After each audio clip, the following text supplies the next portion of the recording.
You're listening to Keith Engle, the host of TGI Sports Talk on the National Streaming Sports Roku channel.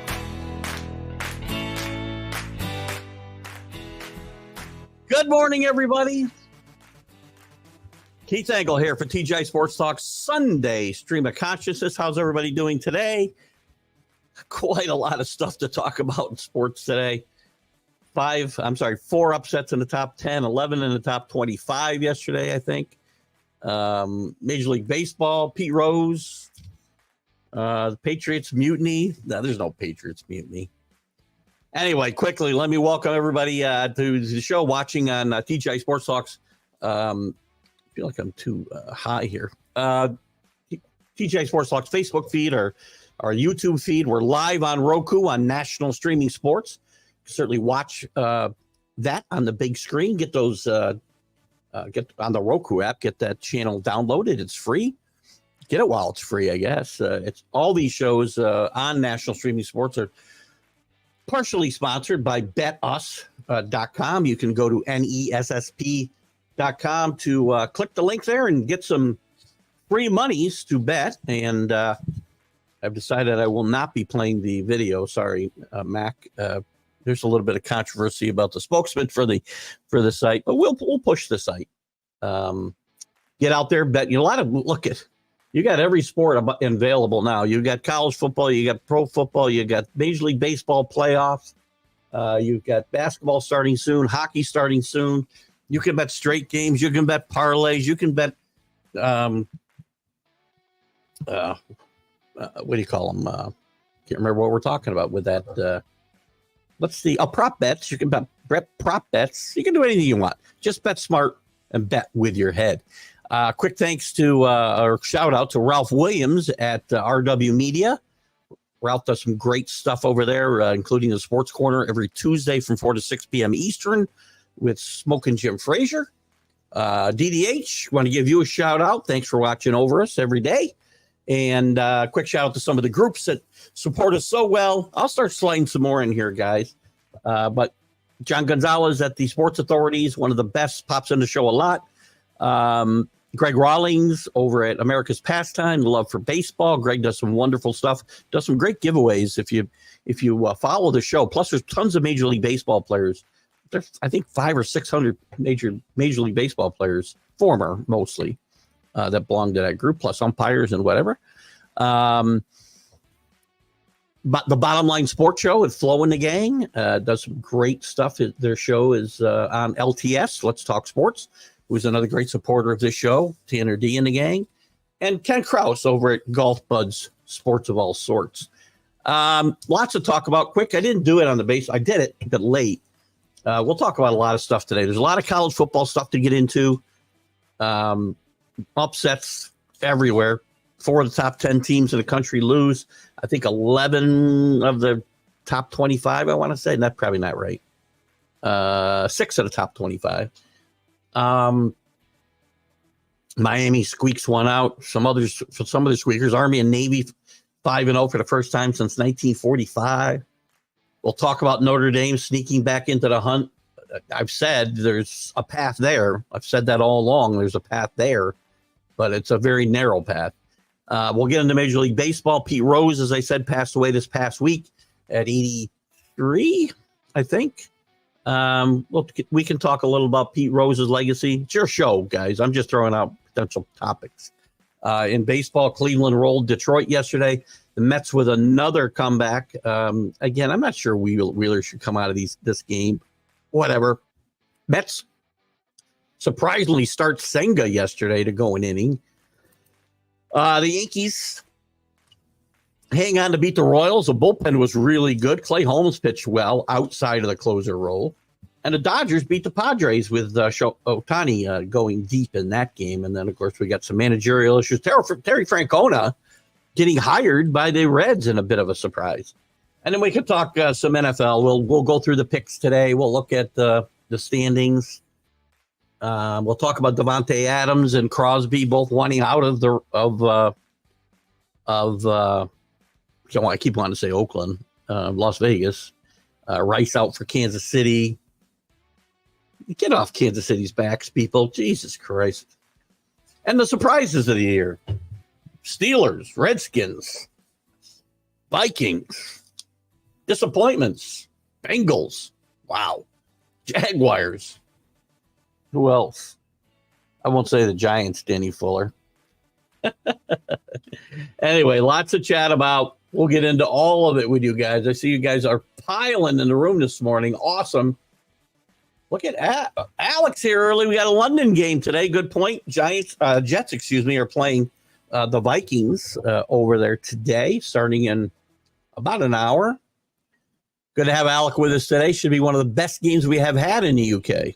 If the Jets play well, the Jets are on my disappointment list, by the way, only because I know they're 2-2 and there's a long season.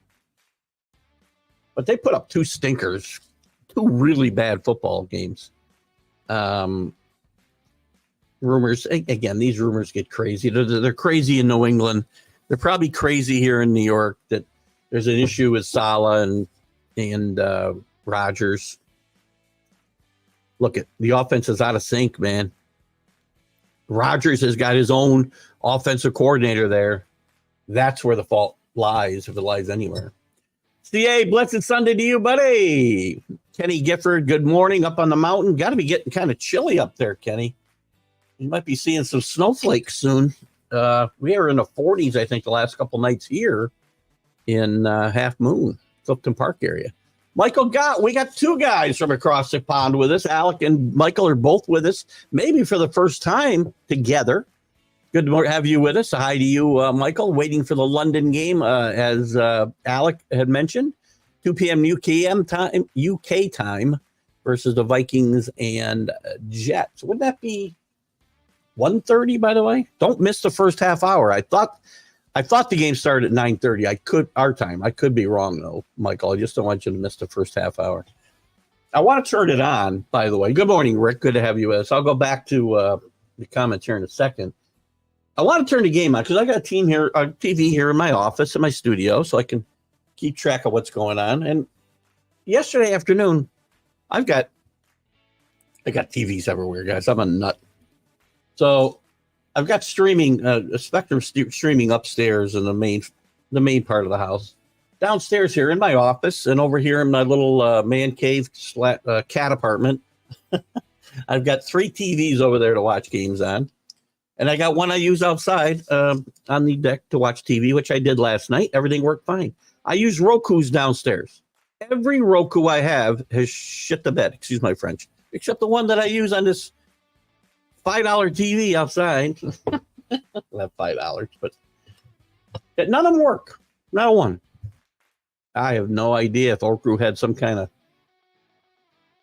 I don't know. That's my rant for the morning.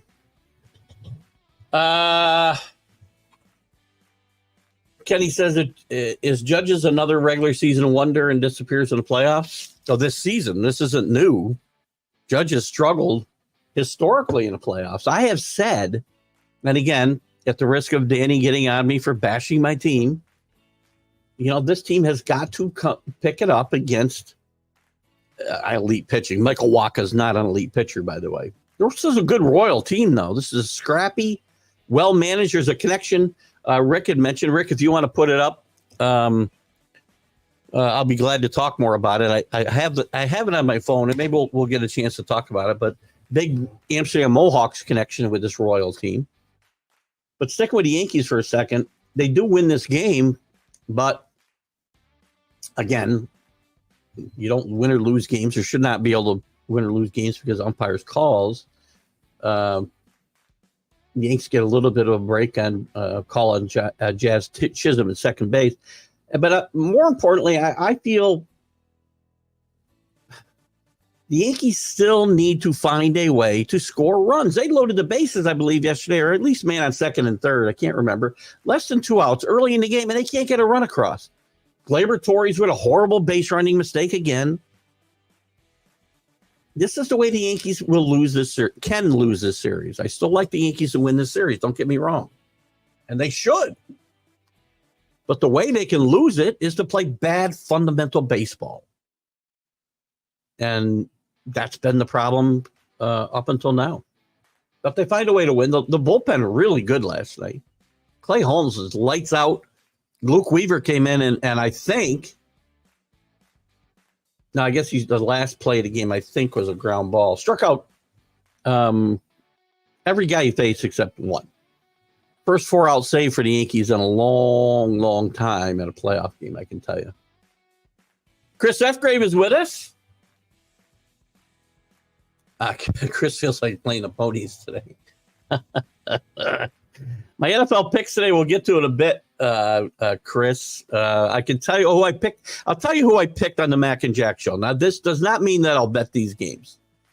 I started to get myself rolling a little bit. I did lose 2 out of 3 yesterday. You frickin' Oklahoma State. But I got out of the hole with some over-unders, and I may bet over-unders. The teams I took on in the Mac and Jack, the big football show picks, were the Redskins -3, Dallas +2, and Houston -1. And as I go through the picks again, I'll certainly get there. Chris. Something unfair to me in college football. Military schools can't get transfers because the kids would have to enlist. Other teams get better while they just have to rely on who they have. That's a great point. And it makes again, they haven't played the caliber of football that the SEC teams have played, I understand. But both Navy and Army are 5-0 for the first time since 1945. I talked a bit about this on the College Football Huddle. Both these teams, and again, your point is absolutely spot on, Paul. But that's, again, the rules are the rules. And if the military academies are going to play at Division I level, then that's just something they're going to have to live with. They're not going to change the rules just because of 3 military academies. Not going to happen. I'm not saying I'm in favor of these, unlimited transfer rules, because I'm not. But the Army and Navy, as the weeks go by, become more and more viable as a playoff contender, because a group of 5 is going to get a bid. The highest rated group of 5 will get a bid. And I would expect, let me take a quick look at something here. I would expect, I'm going to guess Army got points last week. Arizona going to move in. Pittsburgh's going to move in. Nebraska's probably moving in the top 25. Yeah, Navy had the most votes. Army had 2, 6, and Army had 2. It's going to be a little while before they hit the top 25. Vegas is going to fall out. Boise State is in the driver's seat right now. They're going to move up from number 21 with a demolishing yesterday. They played great. Their running back, God, what's his name? Can't remember his name now. I got it written down here somewhere. It's a name. It's hard for me to. I shouldn't say that, because every name seems to be hard for Keith to pronounce. So if it's not Smith and Jones, Giantes, he runs 2 touchdowns again yesterday. Another 186 yards. This kid might be putting himself in play for the quarterback award, also known as the Heisman Trophy. But you're right. The military academies get a rough go of it, but they are going to have a chance. I think they move ahead of Vegas as far as potentials, group of 5 teams now. So to me, you've got right now Boise State, Tulane, who scored 70 yesterday, and they also play in the same league as Army and Navy. Those are your 4 top contenders right now in the group of 5. Vegas not eliminated. They play in the same conference as Boise State. So if they were to beat them, they obviously would move ahead of them, probably, most likely. Which is more of the obscure photo to find on the net. Peter Vincula, I can never say this guy's name. Incaviglia, there we go. As a Yankee, I would say that was hard. Or Ruben Sierra is a Blue Jay. Sierra wins 2-1. Happy birthday to former Blue Jays sensation Ruben Sierra. 59 years old. Man, I must be getting old. I got to be approaching my 60s if Ruben Sierra is. Oh, wait. I passed that a while ago. That's a good one, though. It's funny. I'm trying to picture Pete. I think, what's his name? Incaviglia. as a Yankee, and I can't even do it. You got to be one of these Jose Canseco, Dave Kingman deals where he played about 4 games and was gone. Dave Guyette, good morning out in Johnstown. I'm sorry, Amsterdam. He's back in Amsterdam, New York. The Royals manager is from Selkirk, New York, not far from us. Exit 24. No, exit 22, I think, on the thruway. It's about 40 minutes for me, probably. Probably a little bit further, maybe an hour from where you are, Dave. Maybe 40 minutes from where you are. But yes, there's a big Amsterdam Mohawk connection with the manager. Let me look at this real quick. What Rick sent me this morning. Rick sent me a little note talking about the Mohawks connection. 3 former Mohawks are on their staff. Their manager, Matt Quatero, 1993 Mohawks catcher. He advanced scout, and he was a bullpen catcher from 2023. Parker Morin, sorry. He was a 2011. Oh, wait a minute. I think Quatero was the 93 catcher and the advanced scout. Parker Morin, 2011 Mohawks catcher. And strength coach Ryan Stoneberg was a pitcher in 1992 for the Mohawks. Very strong. Mohawks playing a big, if you don't know from our previous conversations, they play in a really good college summer league here called the Perfect Game League. I think it's a wooden bat league. We've had this discussion before, and I can never remember what the answer is. Really good baseball played throughout the Northeast here. It's a lot of fun. A lot of good baseball. I know Rick and Kenny and Dave, I'm assuming, are very diehard Mohawk fans. They go to all the games. TV coverage of the London game starts at 2 p.m. UK. Not sure when kickoff is, though. Maybe just after. Let me take a quick look here for you, because I'm wondering if there might be a delay, which will make sure we don't give any scores and ruin it for you. Because I've got a 9:30 start Eastern time. That would be 1:30 your time. So either they're picking up in mid-game, Michael, or here's what I'm going to do. I'm going to ask that nobody post any scores for Michael and Alex's benefit. And Alex, maybe you can speak up when you see that game starting, and maybe it can help Michael, because I don't want to see Michael get this game ruined for him, because we'll be on the air for a good hour after that game starts. Jets and Vikings. Who the bigger surprise? Well, one's a surprise, one's a disappointment in my mind. Sam Darnold, 930. This is in 4 games, 932 yards passing, 11 touchdowns, 3 interceptions, and this team is playing really good. One of the better coaches in the game, and this is a great coaching job. So again, I think I'm thinking you may. I don't think there's a 5.5 hour delay. Am I doing my math right anyway? Oh, 2 p.m. You're right. Never mind. 2 p.m. is 2:30 your time would be 9:30 our time. Never mind. Math, Perth education. You're all good. You guys can put scores up. So the coverage will start for you. The kickoff will be at 2:30 your time, just so you know, Michael. Wow. Your dad was in the Navy. We thank him for his service for sure, Paul. And anybody who's here, we always thank you for your service, not just on, Veterans Day and the days that we do that. I thank you for your service every day. Certainly have some friends that served in the service, and we want to certainly keep them in our thoughts every day and thank them for their service. My son-in-law was in the Marines.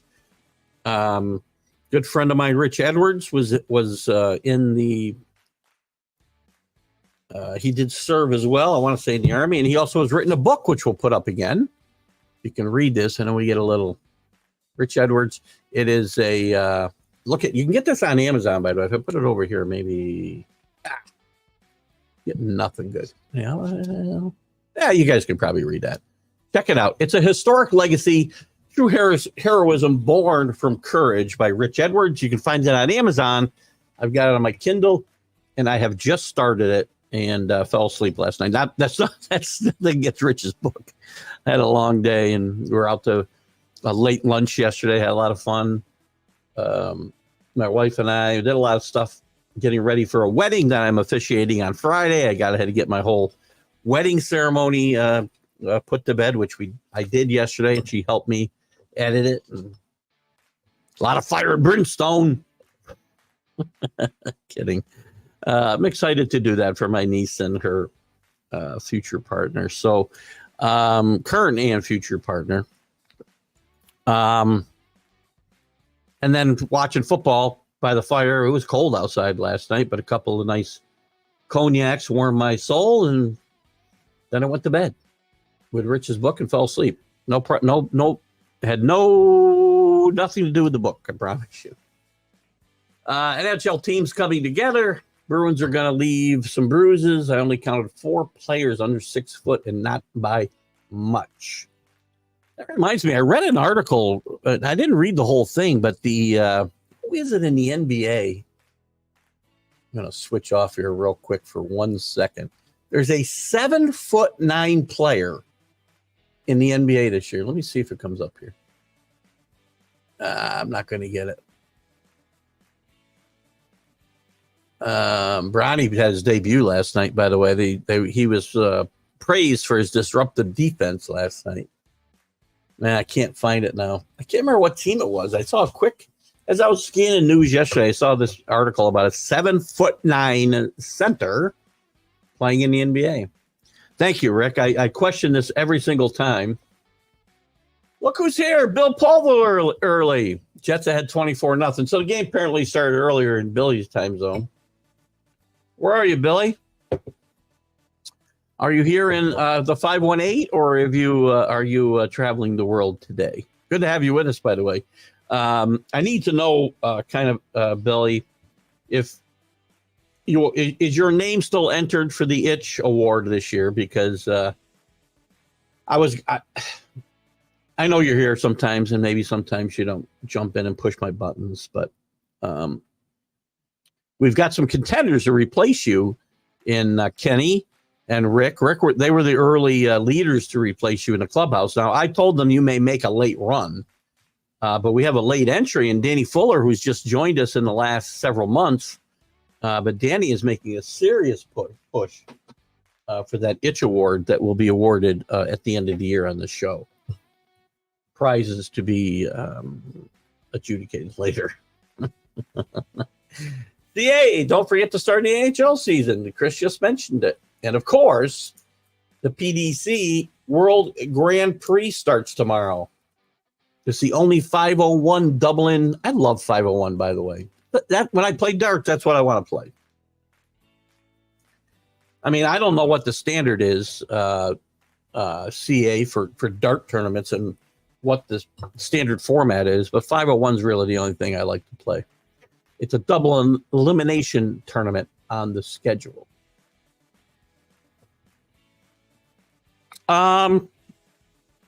Maybe a Subway Series, Dave. As long as they're not eliminated. I mean, I can't say there's not a chance. I just think the Mets pitching issues will catch up with them. I mean, having to activate Senga just to pitch in, what did he pitch yesterday, an inning? It's a great question. It was a shocker to me that the Mets, and this was rolling the dice, and Philadelphia got a run in the first inning, by the way. He pitched 2 innings, 3 strikeouts. So he did give up a run.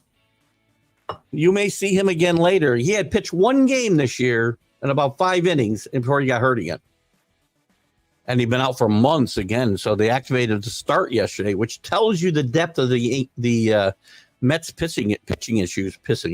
Well, maybe they have those too. I guess when you're 64 years old, these things tend to take over your mind.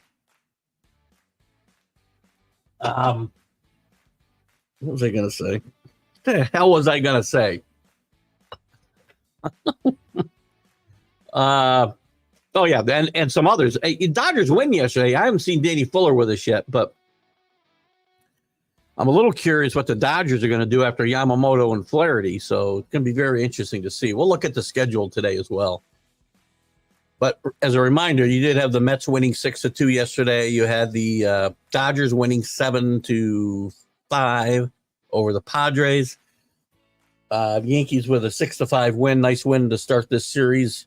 And it'd have been a nightmare to lose at home. And I said sitting around could hurt some of these teams, right? The only team that hurt were the Phillies. Wanted to see, and the Guardians did trounce the Tigers, so the little bit of momentum swing there as the Tigers were red hot, hottest team in baseball coming in. Here's the thing. I want to look at Wheeler. He threw 111 pitches. All right, I can't get too excited. Personally, it's the playoffs, right? Playoffs. Your best pitcher pitches 7 innings. He's thrown 111 pitches. He's only given up 1 hit.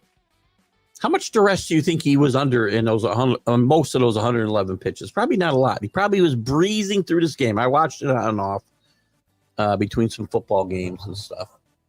But he goes to the bullpen, and local native Jeff Hoffman from Albany, I think he, I want to say he went to, can't remember where Jeff Hoffman went to school. But it was right here in the Albany area. He doesn't get out. He doesn't get an out, and gives up 30 earned runs, and the Mets take the lead. Again, managers continue to follow this formula, and it continues to blow up in their face, right and left. Great job by the Mets bullpen yesterday, by the way. They pitched 7 innings, 4 hits, and a run. Great job by the Mets bullpen. What do we got here? I've fallen behind a little bit.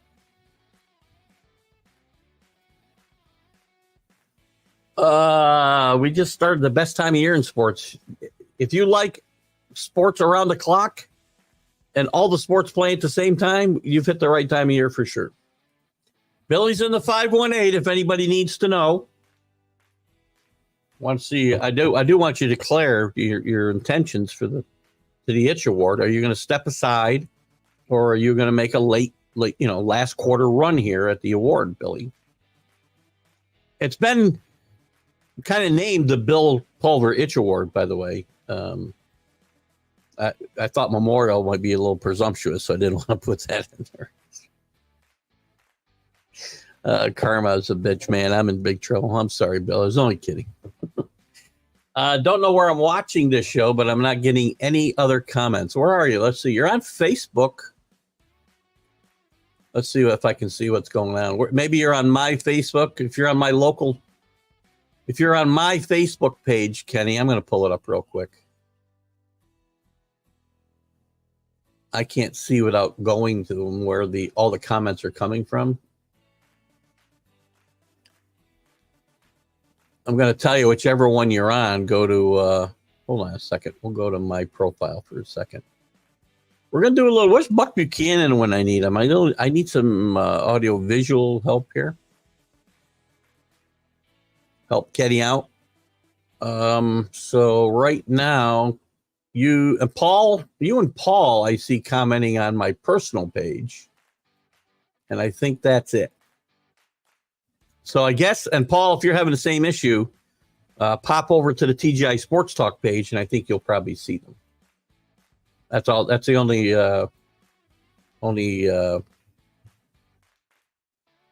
comment I can make there. Paul says, "Oh my God, college football! I've already done lousy the last 2 weeks." You know, it's funny. We'll look at that real quick. I actually moved up, Paul. You and I both moved up in the standings, I think. Well, maybe not. Oh, you didn't. I did. With 4 wins. I went 4-6, and I moved up in the standings because four is the best score of the day. Paul, you struggled with 2. Our local, if I just look at week 6, our anonymous pickers, the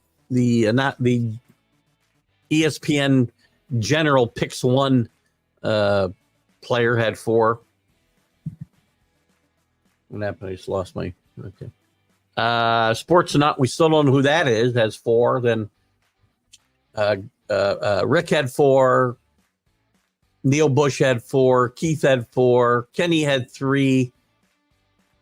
Paul had 2. So that leaves our standings and we'll go through these again on Wednesday night. Pretty much the first 3 are the same. Beamer Ball, which is Neil, moved up into 3rd with 32 wins. 39 is leading. 38 is 2nd, by the way. And I moved into 4th. Paul fell to 5th. And Rick, Kenny, and Scott Kobe, who put in no picks again this week. I think we've lost Scott as a picker. That's unfortunate. Scott's fun to play these games with. Danny and Rick are fake news. I'm the only true itch. Well, again, in fairness, Billy was the original itch, Kenny. You're not out of you. This could be a 3-way tie. And again, if Billy jumps in, we may have to have multiple award winners. And maybe we'll have to break out into different categories. I don't know. You, Kenny, you're an itch on more levels, I guess, than the other two, I guess. So I'll give you that. We're going to talk about the Notre Dame situation, too, hopefully, Kenny. I want to get into that as well. Let me get to some comments. I don't want to fall too far behind. Nobody raises blood pressure like Willie. Yeah, Carlos was a different type of itch, though. Carlos believed everything he was saying. You guys just make shit up to piss me off. I think.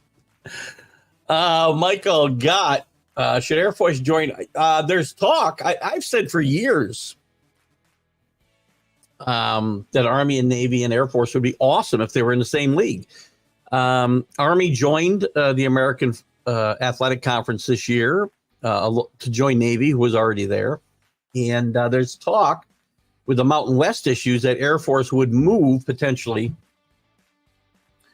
to the American Conference as well.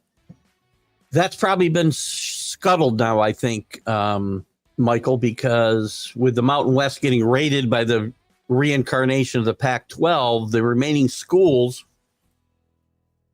have pledged that they will stay. And UTEP, from I think the Sun Belt or Conference USA, I'm not sure which, have agreed to join the Mountain West, and they needed another team, or they would not even have football. They wouldn't be football eligible as a conference with the number of teams that they had. But it looks like Air Force will be staying put. Now, if they want to play better competition, football, they probably will want to go to the American Conference, because the Mountain West, who I've said for years is an underrated football and basketball conference, lost all their best schools to the Pac-12. So we'll see. Also heard of the grapevine, the Mountain West division could be dissolved. It doesn't look like that now. It did look like that, so I kind of touched on it, Michael, with their best 4 teams going to the new Pac-12.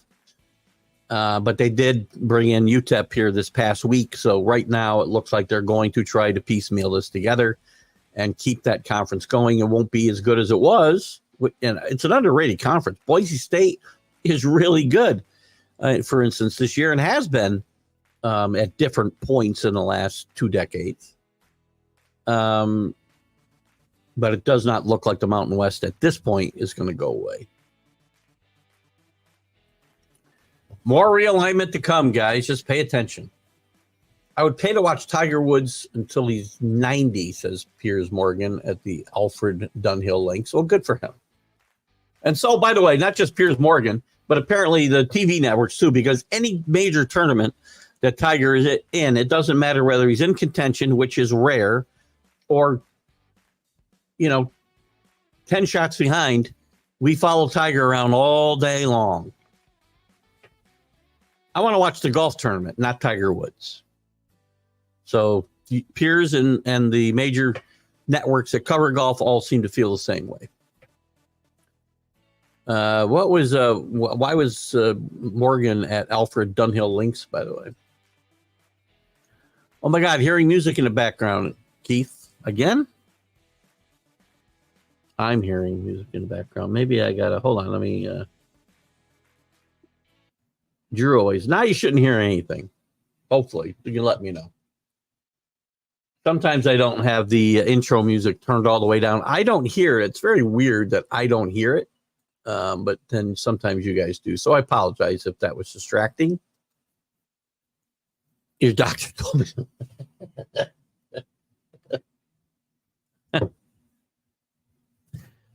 I'm trying to keep my doctor alive just for me. He once told me I was the healthiest fat guy he knew, and he doesn't say that anymore. So I think I gotta change my ways. Paul's seeing the comments. I don't know, Kenny. It's very weird. So I'm not really sure where you're at or what the problem is. There's our boy Alan. Upsets galore. SEC is getting more and more competitive. Do you include your team in that, Alan, by the way? Because I have my doubts. I'm going to look at your schedule here because I hope you're still with us, Alan. I don't want to do this for no reason. Oklahoma unranked and no votes, by the way, for the top 20. Oh, sorry. Oklahoma's 19. I'm sorry. Here's how I want to put this. I'm going to say this as nicely as I can, Alan. Oklahoma is the most overrated, possibly Michigan, 4-1 team in the country. What did they do yesterday? I don't think they played yesterday, did they? I just want to go through. I know Alan thinks this team. I said this team would be 8-4. I still think they'd be 8-4. Let's see if I'm right. They did impressively beat Temple, which also so did UConn, I think, yesterday. So that tells you how good Temple is. They barely beat Houston, who's not a good football team, by 4 at home. They beat Tulane, who's a good football team, 34-19. They got hammered by Tennessee. And I know it's a 10-point game. If that was not a 10-point game. They sneaked by Auburn last week on the road. Good win. They lose it. They're going to go on the road now and lose to Texas. I'll give you maybe South Carolina. They're going to lose Ole Miss. They'll beat Maine. They're going to lose at Missouri. They're going to lose Alabama. It could lose LSU. That could be 6 losses. I'll give you one of those games. I'll give you at Missouri maybe. You're not beating Texas. Red River rivalry this coming Saturday. Let me see. That's 2 losses. Maybe I was counting. I might have had that counted already. 2 losses. Two. I'll give you South Carolina. You're going to lose Ole Miss. You're going to beat Maine. You're going to beat Missouri. And you're going to lose to Alabama and LSU. That's 5 losses. Which one of those games am I wrong about, Alan? I'm curious. Hello, Danny. Good to have you. We were just talking about you. There you go. Fake news. I never heard of it. I watched this comedian last night on Netflix. My wife hated him, by the way. He did the best Trump impression. It was hilarious. I wish I could remember his name. Young guy, kind of heavy set. Oh, gosh, I wish I could remember his name. I picked Rutgers to by the way, if you're offended by anything, don't watch this guy. Because he jokes about everything you can possibly think of. A little like Bill Burr, a little bit. Not quite as funny as Bill Burr. Bill Burr is my favorite. One of my favorites. You picked Rutgers to upset, but oh well, I like Nebraska in that game. Rutgers, again, look at the Big 12 or the Big 10 is just wide. The Big 18 is wide open for second place to get to earn the right to get hammered by Ohio State in the championship of the Big 10. Wide open though. Ties are like kissing your sister, and sorry, but that's would be really ugly. Are there ties? Who talked about ties? Was there a tie yesterday?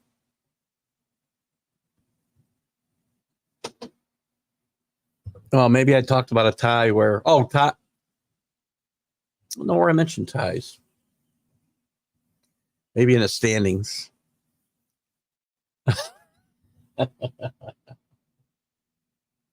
Come on, you know what I'm talking about. Don't make me go back in time to the Brady days. Don't make me go back in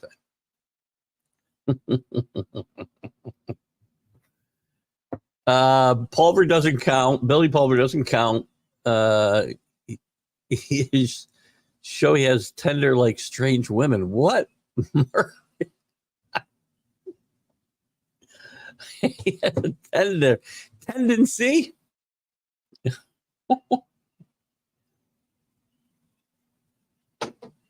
I hope his I don't, Billy, you didn't get married yet, right?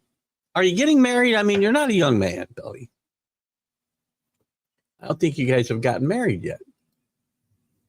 We got to get together though. Stanky so bad they like the Dodgers.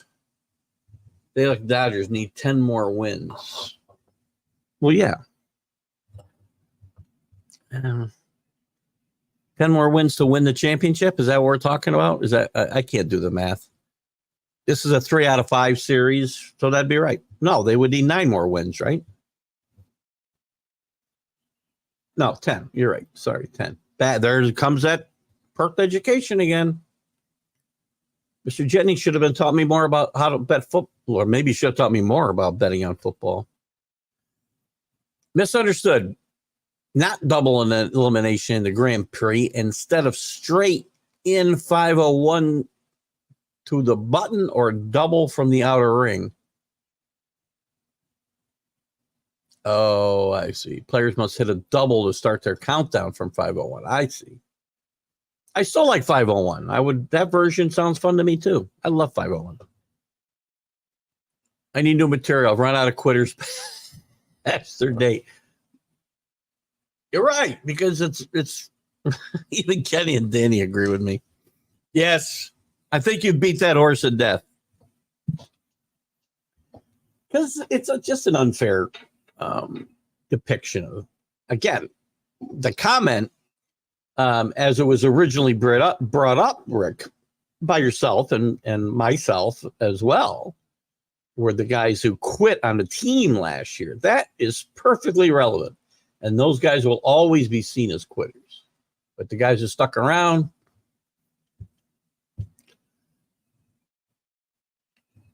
to get their ass kicked, did a great job. As well as double in and double out each leg. Wow. Well, that's why they're good, right? They're not playing against me. That game would go on for freaking 7 hours here with me. Kenny says, Danny, your Dodgers, Stankies, and Cowboys are all pretenders. He can say the same thing about your Notre Dame Irish, and I'll call them my Notre Dame Irish only because I've got a bet worth $7,500 on them to win the national championship. And they do still have a chance, by the way. Give you hope and then let you fall on your face first. Well, again, I can say the same thing about Fighting Irish. I like your Green Bay team a little today, Kenny. Could be a wager. I don't know. I think I'm going. I got 3 bets in the cigar box. And what I do outside of that, I don't even talk about it. I just give you my cigar box bets. I went 3-0 on last Friday. I bet only Seattle and 2 over-unders. I bet over in the Saints-Falcons game and over in... Game was way over. Can't remember the other game now. But we got the ship right. It had 2 winning weeks in a row, and now I need to go 3-0 again today to have a 3rd winning week in a row. All I care about is 4 out of 6 wins every week. That's $90 a week I would win. And at the end of 17 weeks or playoffs, I mean, that's going to be like $1,200. That's how we did it last year. Well, I didn't do it 4 out of 6 every single week. We had good weeks and bad weeks, but just need to average 4 out of 6. Rick Sherlock, we love you and definitely ready for the new material. Well, Danny, oh, never mind. You're still okay. You're fairly consistent yourself, my friend. convicts, tankies. Yes, off now. Thank you. Thank you, Paul. Sorry about that, guys. Sometimes I turn it down. I try to gradually go down, and then I don't get it to where it's all the way muted, and I apologize. Patriots running back Ramondre Stevenson ran up the middle for 23 yards. I don't know what game you're watching. By the way, the Patriots with a pretty good chance to win today. I'll throw this out here. Playing the putrid, one of the biggest disappointments in my mind this year is Miami at 1-3. And I just had a little, back and forth with Jack on this big football show, and I say Mike McDaniel just keeps getting a bye, gets the pass. He's in his third year. They haven't won a playoff game. He can't even get a home playoff game. The team folds late in the season every year. No backup plan for a quarterback they had to know would get hurt eventually, would miss some games. No backup plan. I've seen guys play semi-pro football that are better than Skylar Thompson and Hudley. But he signs an extension. Well, that doesn't mean he's any good. He's the weirdest guy in the NFL. Good offensive coordinator, but not every coordinator is a great coach. And he's weird, and he's getting weirder. Anyway, I think the Patriots' best chance to win maybe the next 5 or 6 weeks is today. We won't probably see any Drake May, and it looks like Ramondre Stevenson is out today, unfortunately. Where'd you move? You moved from the mountain, or you moved to the? We changed your location on Facebook. It looks like I have nobody watching on my personal page right now. That's good. We get a lot of views. I don't do anything. I share after the show, but just so you guys know, we get through doing the show, and I got about 150 views here, live views, including you guys who participate. 150 on my personal page, and then I share to the groups, and we get to 1.5. I think last week's was over 2,000. But I don't do anything on the personal page, and we'll get a couple hundred views, which is good in my mind. So I guess you moved over to my TGI Sports Talk page. London game, 2:30 kickoff. Thank you, Michael. I know I got you confused, and I have to apologize for that. But again, my math skills, you would think with my job, my math skills would be better, but I have to do everything with formulas and on Excel sheets and calculators. I'm not a math guy. In fact, I steal a lot of other people's formulas. According to the coverage just started. Right, game would start here in about 12 to 17 minutes. It does. I apologize for confusing the hell out of you. So with all the upsets yesterday, how many 2-loss teams get into the 12-team playoff?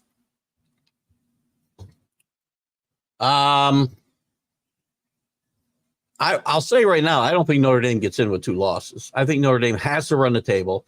The Texas A&M game yesterday was a big boost for Notre Dame because they beat Texas A&M in week 1.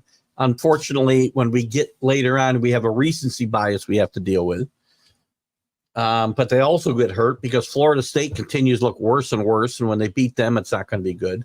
Louisville gets beat at home yesterday by SMU, who's very good. And USC, who they can play later in the year, has a bad loss to Minnesota. So the problem with Notre Dame's candidacy is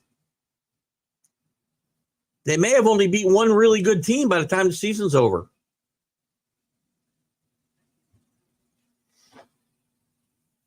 That's why they got to get in a league. They have to get in a league. But if I look at the teams right now, I wonder if Mandel did let's see if Mandel did. Yeah, we're not going to know that. It's going to be hard for me to go through. I'll do it, Danny. But it's going to be hard because I can't look at everybody's. So now Alabama has a loss. I'm sure they get in with 2 losses. How many teams could get in or how many teams will get in? I've said all along I didn't think we would have an undefeated team. You could have a 2-loss group of 5 team get in easily, right? Those teams have to get in. So easily, whether it's Boise, who already got a loss to Oregon, or whether it's Army or Navy, or Tulane, or Vegas already has a loss. I mean, those teams could all get in with 2 losses. We already knew that the SEC and the Big Ten are most likely to get 2-loss teams in. Let me go to the standings. This might be easier here. If we have to make some assumptions, and I'll get into this more on Wednesday. The Big 12, I think, is only going to get 1 team in. I don't think 2-loss teams in the Big 12 or the ACC are going to be able to match up with 2-loss teams from the Big 10 and the SEC. So I'm throwing out the 2-loss teams from those leagues. And if they do sneak those teams in, then that hurts Notre Dame's chances. I've said all along, since Notre Dame lost, their only way back was to win with style points and to beat the teams, and they had to run the table. And they had to hope USC was somewhat good, which it does not appear they are. They're okay, but they're not a team that's really going to help you, I don't think, your resume. So I think Notre Dame is facing off against the second place, a potential second entry from the Big 12 and the ACC, and maybe a 5th team from the SEC. If I had to go right now, based on what we know today, it's hard. I mean, some of these teams could. This is why all the detractors who said, "Oh, a 12-team playoff is going to make the regular season irrelevant," is it? Every week matters. Every game matters because this has been going up and down as far as who might get in for weeks. All right, let me go to the rankings real quick, even though they haven't changed yet. Actually, the coaches poll already had. No, that one didn't change. Yeah, that hasn't changed yet. Nothing's changed yet. So if I'm going to assume right now Texas wins the SEC. Texas wins the SEC. Let's say Iowa State wins the Big 12. Right now, they would appear, or BYU appears to be in the driver's seat. Hell, Colorado's tied for first. I'm going to say Iowa State. Let's say Miami holds serve, or Clemson wins the ACC.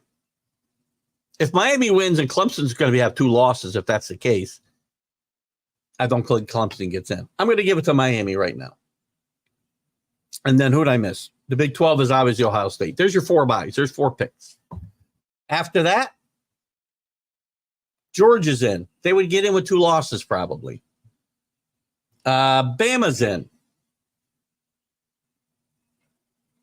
Oregon. 2 teams for me at the Big 10. I'm going to say Oregon.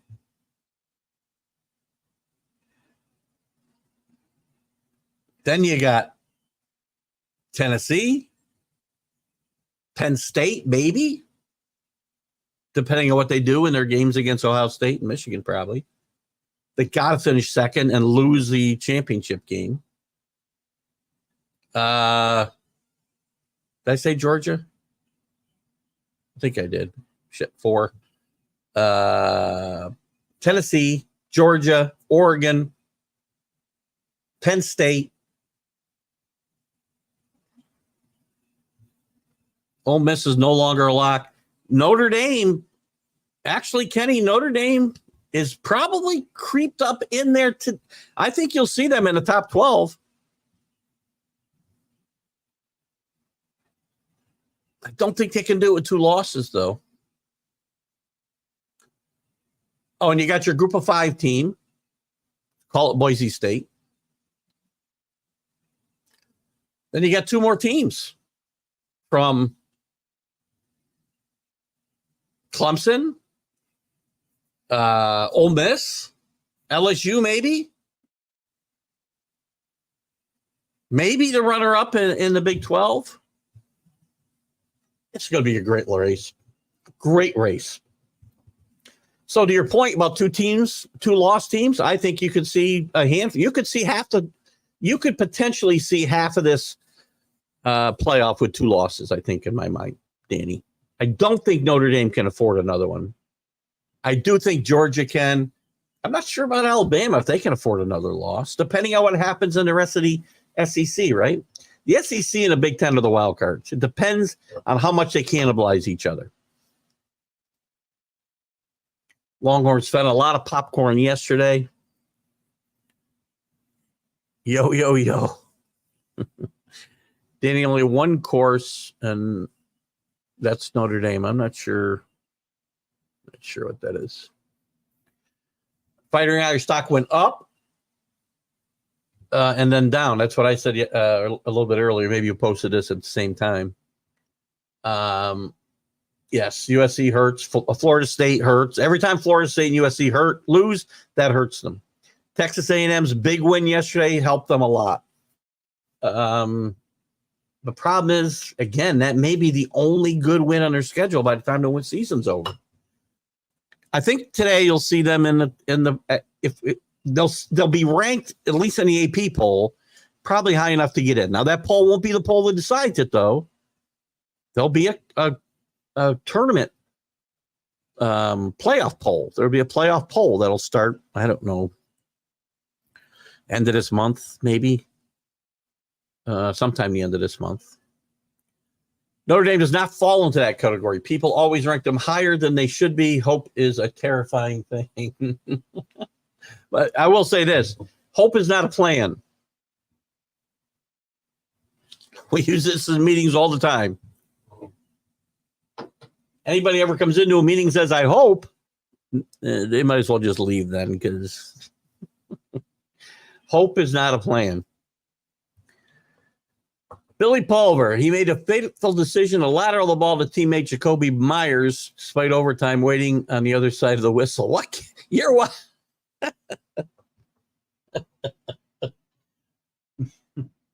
That's a great recall, by the way, from 2 years ago, a game that likely may have cost the Patriots a playoff berth that year against the Raiders. So I know a game you're watching now. I'm not sure where you're watching. Billy's the best. Are you drinking? That's correct. Notre Dame and Alabama lose, won't fall far. Yeah, but the problem is if you're only going to be around 10 or 11, Notre Dame didn't lose yesterday.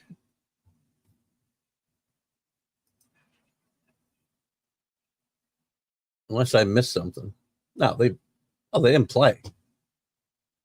Notre Dame's moving up. So I'm not sure where that comment is from. You say if they lose? I mean, Alabama won't fall far. Well, you know what? Alabama's going to fall farther than Georgia did last week. Georgia just dropped, a few spots. I think Alabama drops into the bottom of the top 10. I mean, Tennessee losing helps them. Missouri losing helps them. I would say here's what I'll give you. I think the rankings will be, and they'll come out probably in the next hour or so. I don't know if they'll still be out. Texas, Ohio State, Georgia, Oregon. This is the AP poll. Penn State, Miami,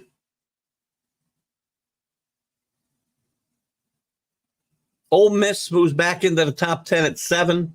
That's going to be a 5-spot jump. LSU, 8. Notre Dame, 9. Now, hold on. I got to put Alabama in there. I got to put Alabama and Tennessee. I think they both stay in there.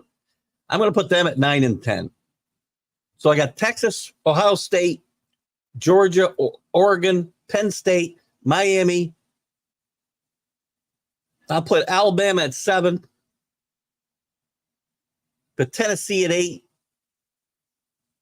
And then it's either going to be Ole Miss, LSU, or Notre Dame And since Notre Dame didn't play yesterday, I'll say Ole Miss at 10. Or that's 9, right? And LSU, 10. Notre Dame would be 11. Unless somebody jumps them because they played. The only team that could jump them would be Clemson. Clemson, after that horrible showing against Georgia week 1, and who knows? Again, just like the NFL, nobody knows in week 1 what's going to happen. Clemson inching closer to that top 10. Iowa State, 5-0. They could make a big jump this week. I think Bama falls about 6 spots. And I think Tennessee falls about 5 as well. Patriots go undefeated for the rest of the season. Don't try and curry favor with me now. I'd be happy with 3 more wins. Mark is rooting against them every week. Now my boy Mark is rooting against them. He wants a draft pick, which makes it very hard to sit next to him every week watching these games. Oh, Paul Denny lives in a 5-hour pass regarding teams, but present with the Dodgers. Denny lives in a something past regarding other teams, but present with the Dodgers. Well, Paul, no, I wouldn't say that. I'm happy with 3 more wins. Now, I said in the beginning of the season about the Patriots, and by the way, all this nonsense about, who cares? A mutiny in the locker room because the young rookie wide receivers are upset that Drake May is not playing. They're out there having to get their asses kicked, and so should Drake May. Just shut up and get better at your job. Coaches coach, players play. Got brought up to me that Drake May is the only top pick who's not out there playing, and fans don't like it. I don't care what the fans like either. The Patriots are making the right decision with Drake May. You can't go out there and destroy this kid's confidence. And it doesn't matter that he's more athletic maybe than Jacoby Brissett at this point in their careers and could move around and maybe win a game here or there. Is 1 more or 2 more wins going to make a difference in the development of Drake May when he's going to be out there getting his ass kicked for 60 minutes a day behind this awful, putrid offensive line and lack of weapons around him? You wide receivers are not good enough to be dictating who you want to play quarterback. I think they're making the right decision. Hopefully the offensive line gets better later in the year, and we can play Drake May in spots and even start him later. But right now, have you watched Jacoby Brissett get beat up? You want that to be Drake May and destroy his confidence?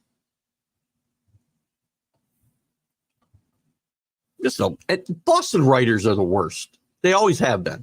Even when the Patriots had a 20-year dynasty, we'd make up stories, or some of them weren't made up, but we'd overplay them. It's mutiny in the locker room. Well, get rid of those guys that are mutinying then. Coaches coach, players play. And I'll rip that coaching staff when it's time to do so, but I've seen nothing in this coaching staff that I see as their problem. It's not the coach's fault, the offensive line. Well, it's the team's fault, the offensive line is as putrid as it is. So, I mean, that part could be on them. They made the right decision with Drake May.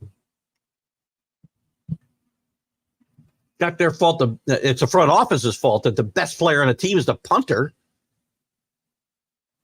Shares the name with one of our favorites, Jim Behringer. Oh, he shares his last name, Behringer. Anyway, I said before the year, this team, I found a way, rose-colored glasses. This team could find a way to 9 wins. Wasn't even, I said, perfect world nonsense. More likely, 4 was going to be the ceiling. Boy, messed up. Stop drinking those margaritas. Billy, are you up to the what's the name of that place?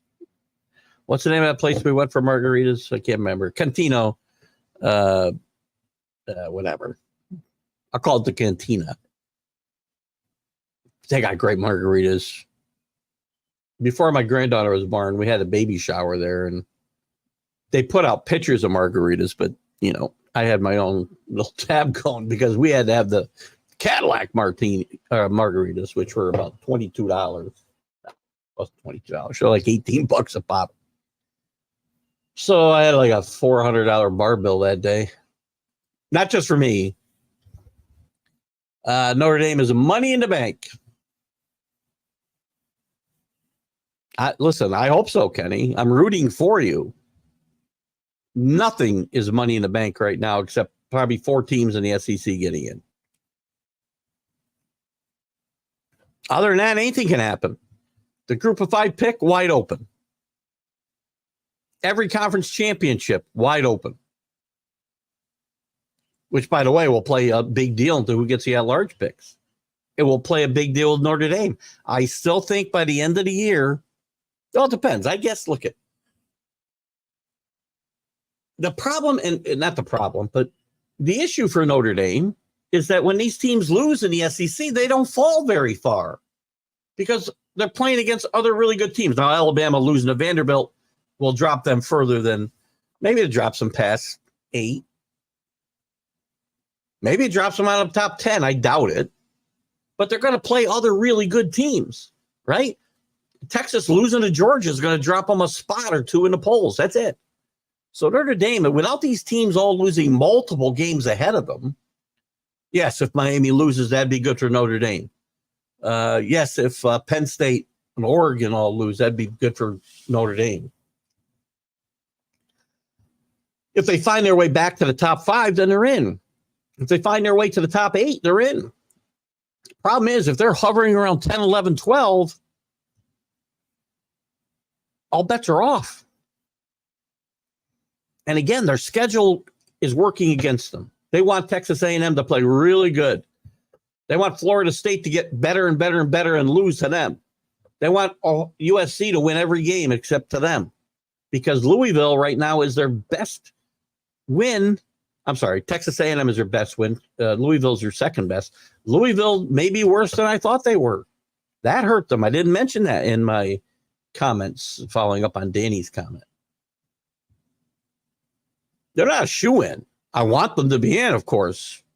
I got $7,500 winner ticket waiting on this. Kenny's wondering who said Texas and Oklahoma would be great teams in the SEC. Texas wins it this year.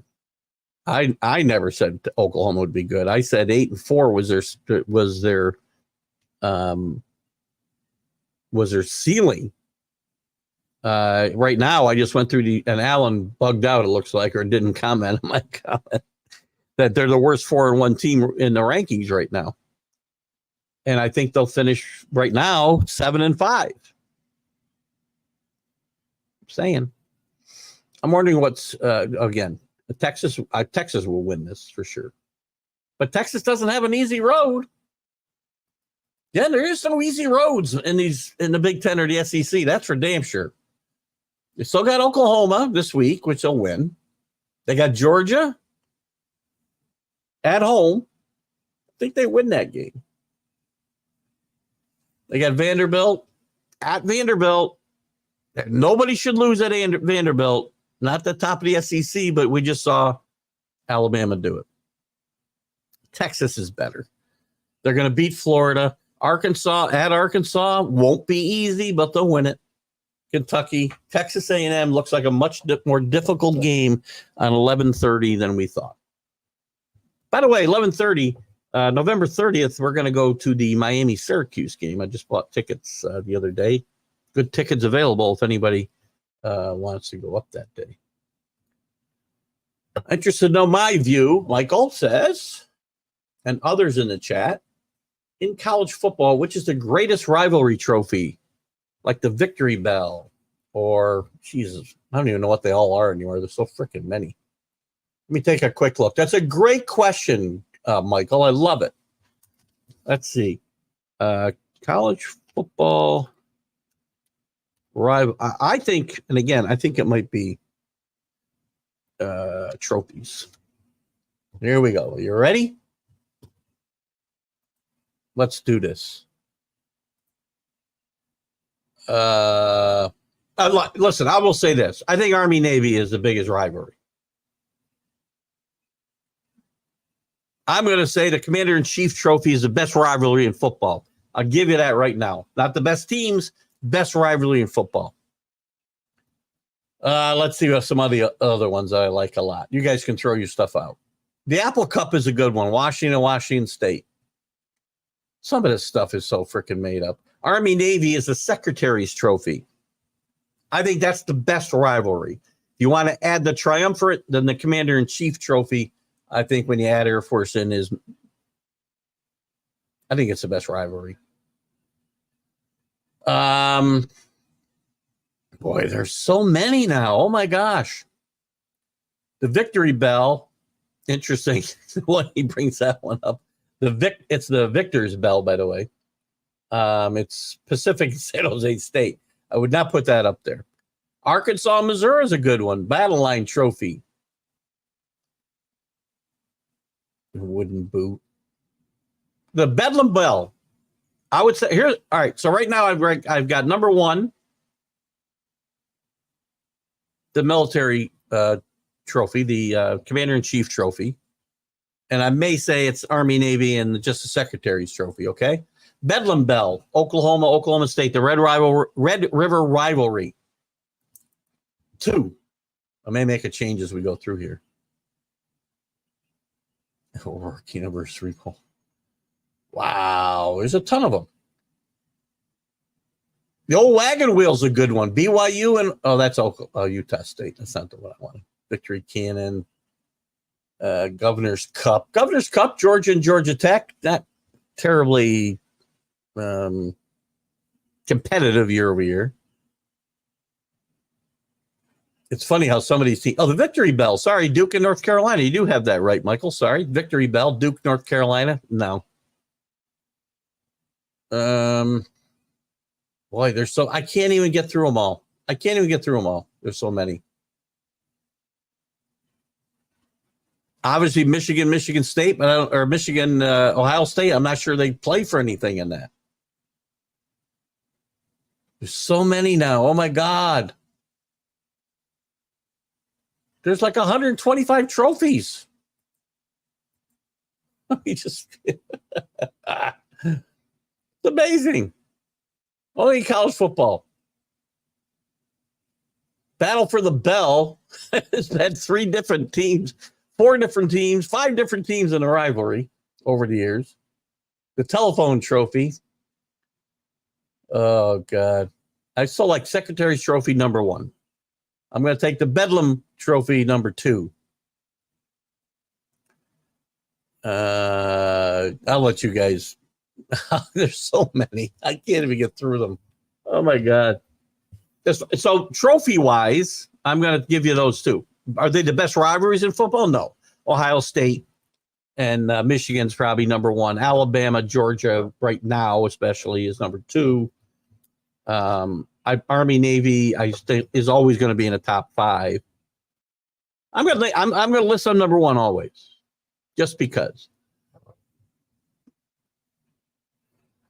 Vikings have a huge following across the pond, Rick. Well, I know Alex is a 49er fan. Michael, remind me again who you might root for. Of course, you're giving it to Miami. I am right now. Why wouldn't I? It's very close. I mean, again, if you want, here's the thing, Danny. I think you should have watched me long enough now that I have very realistic viewpoints of my team. I don't see the Patriots as a good football team. I don't see the Yankees as a favorite to win the World Series this year. I didn't. Before the season or now. There are some problems. Do I want them to win? Of course I do. Do I want Miami to win? Of course I do. I think, and I guess you can,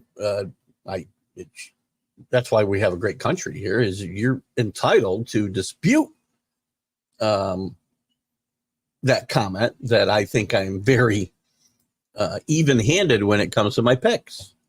Right now in the ACC, And by the way, the only reason I say Miami is because they're playing in a very weak or mediocre, at best, ACC conference. When the third best team in that conference is SMU,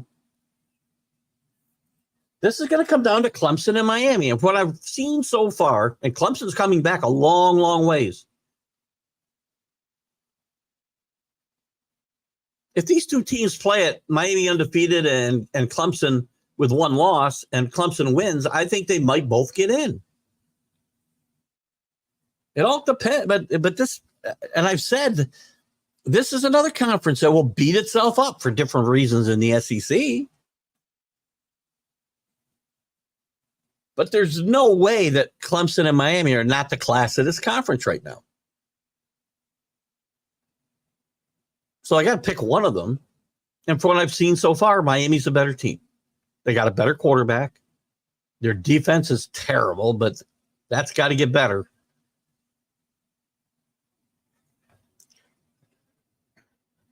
And Clemson, I got to see beat a good team. Miami's beat a couple of good teams now. Well, decent teams. Good might be overrated. Cal's a good team. Virginia Tech's an okay team. And as much as I am impressed with Clemson's recovery, they're not beating any good teams. So this again, my pick of Miami, again, is not just because I'm a Miami fan. It's because I think that's true. I mean, there's only two teams you can pick in it. Again, that doesn't mean an upset won't happen, by the way. Michigan and Miami and the old Pac-12 teams yesterday. Boom. Great game in Miami. Miami fell behind, I think, 25, if I'm not mistaken. They were behind the third quarter. I had to go to bed. I just could not keep my eyes open any longer.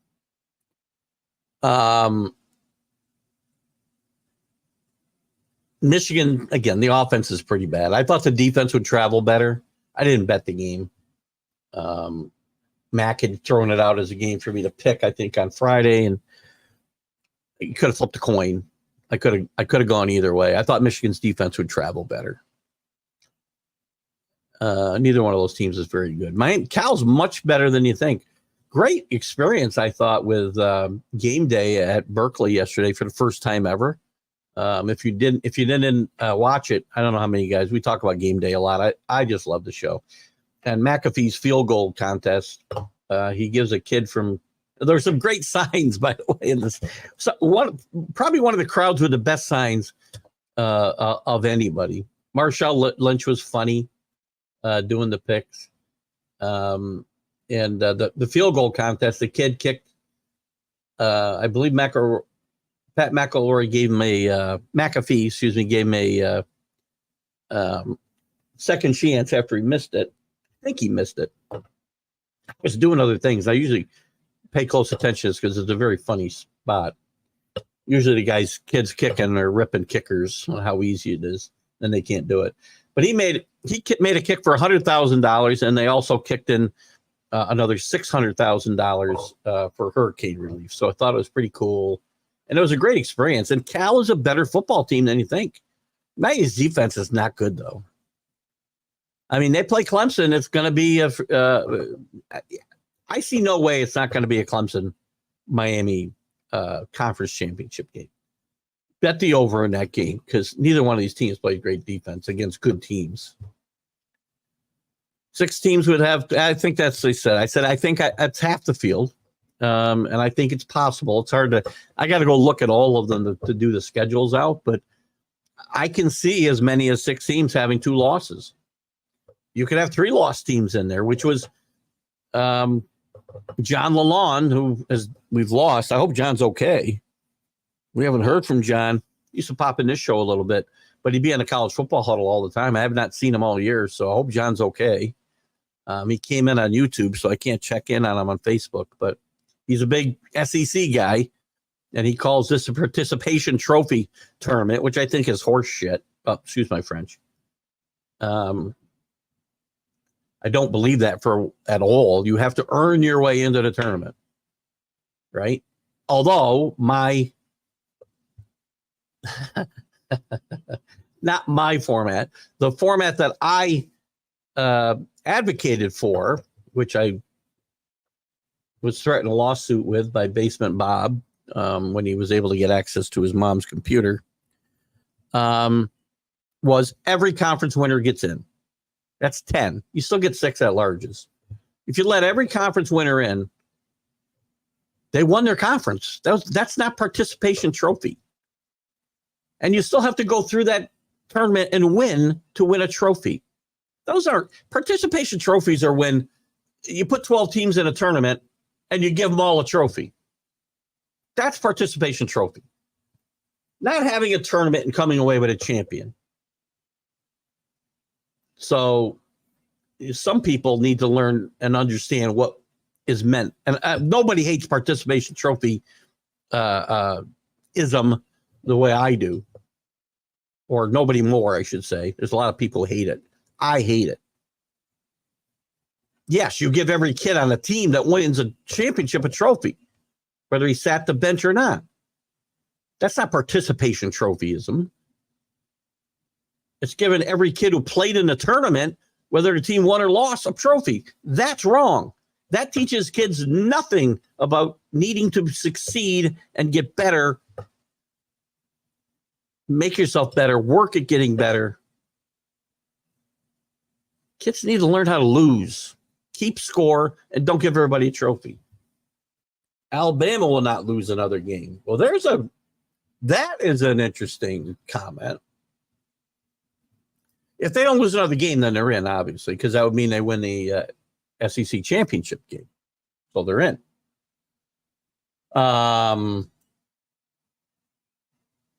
Let's look at the rest of their schedule, Billy. South Carolina, that's a win. At Tennessee, not so sure. That's debatable whether they win that game. There's one game up in the air. But at Missouri, based on what I've seen at home, they should beat Missouri. At LSU, won't be easy. I do think Mercer, Oklahoma, and Auburn are all wins. They've got 2 games and the SEC championship game, by the way. So that's 3 games that are likely going to be up for grabs. Now, I think they lose at least one of those games. Billy has a copy. So you copy and paste and just replace Alabama.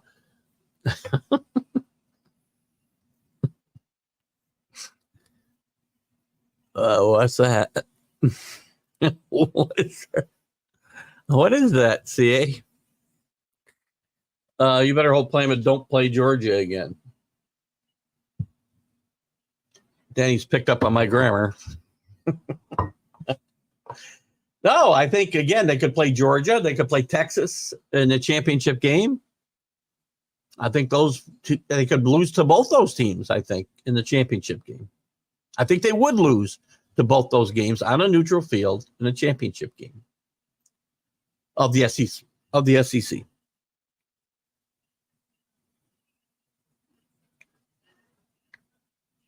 And I think they could lose at Tennessee. I think the most likely place for them to lose would be at Tennessee and maybe LSU. Georgia's not a lock to get in the tournament right now. They're not locked to get to the SEC championship game. I still think Georgia and Texas make it to the the SEC championship game.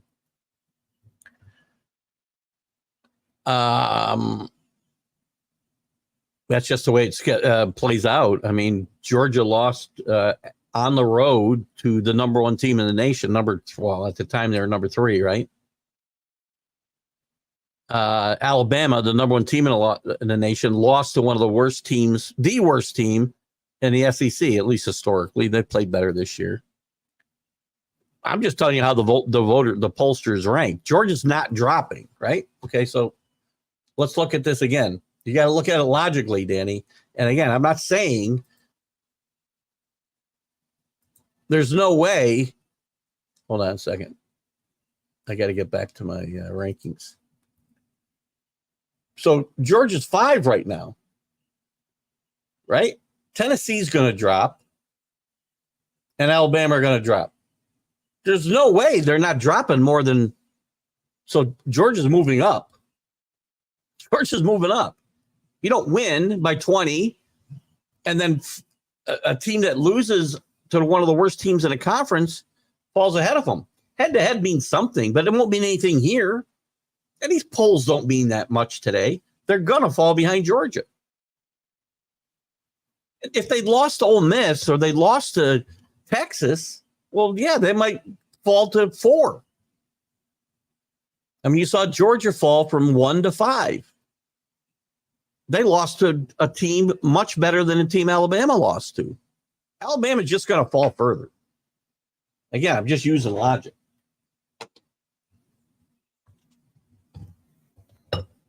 They're going to look at that and say, because then it would affect all the other teams that you're ranking. Alabama can't be 4th. Alabama can't be 4th. And you're not going to drop out Georgia down to 7 or after a win. Actually, Georgia fell just 3 spots. I take that back. They were 2. They dropped 3 spots. Alabama's dropping more than 3 spots. They just are. They lost to Vanderbilt. They didn't lose to Texas. They lost to Vanderbilt. Maybe I'll be wrong. We'll see in a couple hours. We can refresh this. See if the rankings are out yet. Not yet. I read that Belichick's girlfriend is now a cheerleader in high school. Yes, Billy. She's a cheerleader in high school. And I think she's in all fairness, though, it's not like it's any kind of sordid thing because she got left back a couple of years. So she's like 19. New VP of the Cowboys. Who?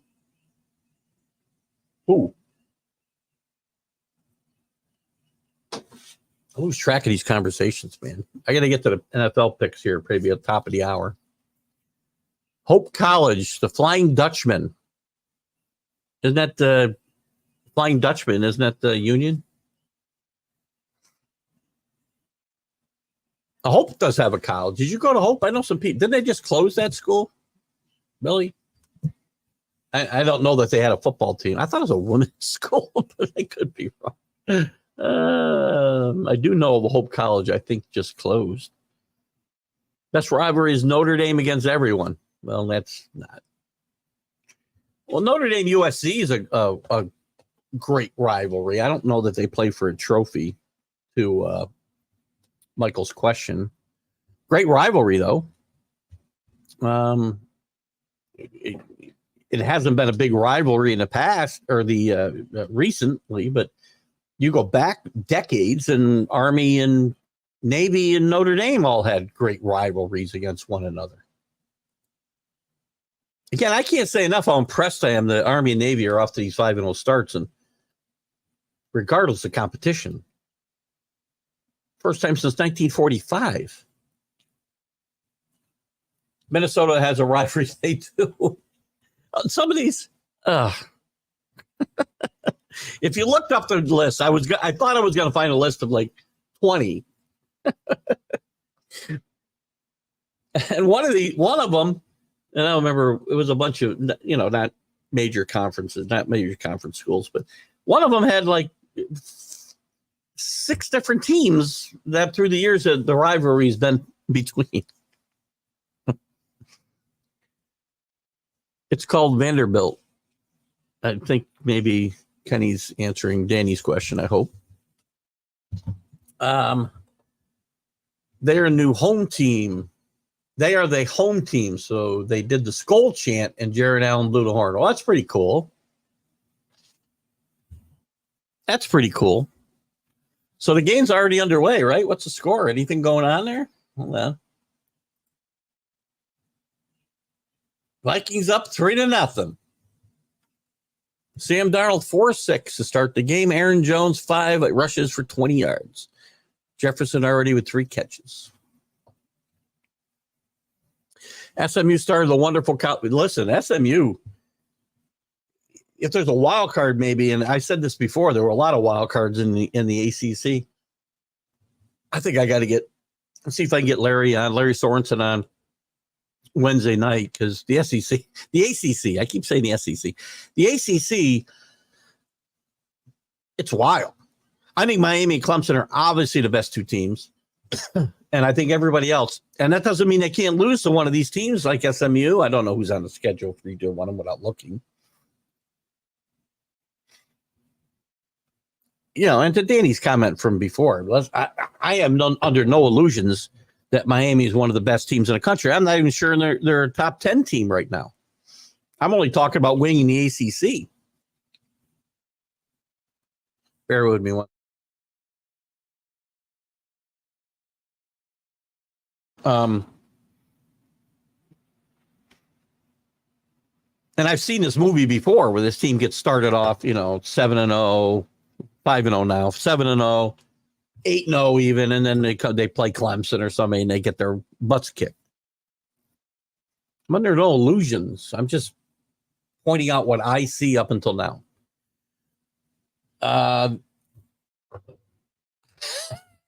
My NFL team allegiance is secret. Only joking. No true allegiances, but always had a soft spot for the AFC teams, Raiders and Dolphins. My college team is definitely Notre Dame. Chat, behave. There's no chance of that, Michael. I never asked, again, I'm always leery of asking somebody their age, but Raiders and Dolphins, to people my age, had a great rivalry in the AFC, along with the Steelers. Back in the early, mid, and even late 70s, these teams were all fighting for the Super Bowl every single year and had some great matchups. You remember the, what they call it, when Stabler was getting tackled and threw the ball to Clarence Davis in a playoff game against the Dolphins. Some great matchups. Worst trophy, Keith, has got to be the wooden spoon for not making the playoffs or a bowl and coming out with nothing in the season. With the list of it's amazing. I mean, the list of, let me pull this up here one more time, just for the hell of it. I'm going to pick out one here, and I'm not going to say it. I mean, does anybody care about the Legends Trophy between Notre Dame and Stanford? Does anybody care about, I get the Iron Skillet, SMU, TCU. I get those. The Ireland Bowl, okay, Boston College and Notre Dame. How about, we got teams with multiple names for their trophies, by the way. They play for multiple trophies. I'm trying to look for a really bad one. I guess the one I thought you were alluding to before was probably one of them. The Victor, where is that one? I mean, the anniversary trophy, Bowling Green and Kent State. Now, again, that probably means a lot to them. So I probably shouldn't even use that one. I mean, the Dick Tomey trophy, Hawaii and San Jose State, that is my winner for the worst trophy ever. Because he coached both teams. Sam just took a big hit. Who's their backup, Rick? I don't even know who the backup is there. Well, looking.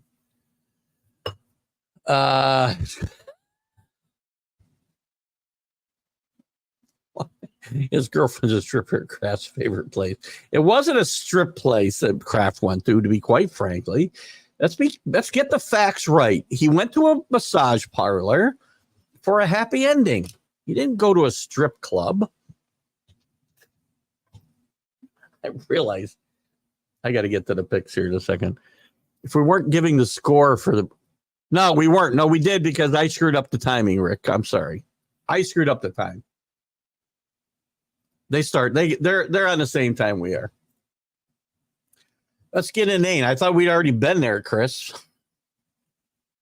Oil Can Boyd, who thankfully is still alive at 65 today. Today, happy birthday to Oil Can. Was drafted out of high school by Jackson State University. Oh, was drafted out of Jackson State University, excuse me. The same school also brought us outfielder Dave Clark, who was a first-round pick for the Indians. Not a very good first-round pick either, by the way. Hello, Ralph from RW Media, Ralph Williams. I talked about Ralph and the Sports Corner from 4 to 6 p.m. Eastern every Tuesday on Facebook and YouTube. And going back to the radio, Ralph is. No worries, Ralph. Happy to see you when you can. We all get busy. I know. Hope you're doing well. I hope it wasn't health problems or something that kept you away. River City rivalry trophy. Pitt versus Cincinnati. There's a good one for regional rivalries. Again, one of my big problems with all the realignment is some of these regional rivalries have suffered. I'll still take the Commander-in-Chief trophy. Minnesota just intercepted Rodgers for a touchdown. Very nice. Pick 6 for the Vikings. There you go. Oh, my God. What do you got here, Chris? The Kalamazoo Sally Pickers were... I created a monster in Chris F. Grave here when I said, go out and find me some inane facts. He's done a great job. They were a minor league baseball team based in Kalamazoo, Michigan. Name went through changes from 1846 to 1929 as the Kazoos and the White Sox. I find the White Sox very offensive. Let's get to the football picks for today. I'll give you my picks that I gave in the pool, just so there's no. Oh, that's the wrong one. That's the college. So the pros. Last week, we'll give you the winners or the leaders. The leaders. The JB's picks. JB from the Bring It podcast. Everybody knows JB, our Royal fan. He is at 39-26. He leads this generic ESPN guy by 1 win. Paul is at 36. I'm sorry, Paul's at 38, tied for second. The Sports Nut, who we still don't know who it is at 36. Rick is at 36 as well. Keith's at 33 after a horrible start, starting to come back with 10 the last 2 weeks. And then we've got Drew, who doesn't have any picks in this week. Drew, I hope he's got. And I got a win for Thursday night too, by the way. Which I'm the only one with a win Thursday night. Starting off the year or the week on the right track. We had the Falcons Thursday night. I got the Jets in this game. We're already trailing 10-0. That was for you, Rick. I got the Bears over the Carolina Panthers. Might bet the Bears today.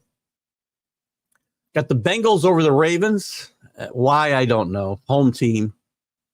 Patriots with their one chance maybe to win in the next who knows how many weeks against the Dolphins. The team formerly known as the Redskins. I think I'm going to bet this game today. Straight up, I'll take the Redskins to win this game. Jacksonville over the Colts because they got to win a game somewhere, don't they? Joe Flacco looks to be quarterbacking for the Colts today, by the way. I'm going to take Houston over Buffalo. Interesting enough, the public picks this game 52% for Buffalo on the road. Denver, I'll take over the Raiders. I'll take San Francisco over the Cardinals. I'll take the Packers over the Rams. I'll take the Seahawks over the Giants. Yes, Danny. Cowboys over the Steelers. Chiefs over the Saints. Until the champs lose, the champs are the best team in football. There's your update of our bet, brought to you by betus.com. All our football picks, all of our picks are brought to you by betus.com. And I will not play the video anymore, Danny, not just for your sake, but for my sake as well. I know we had a little bit of controversy there, and I will do I'll do the copy myself and promote it and give out the website and go through nessp.com. That's National Streaming Sports website. And you can get some free dollars to wager. I know the realities of why this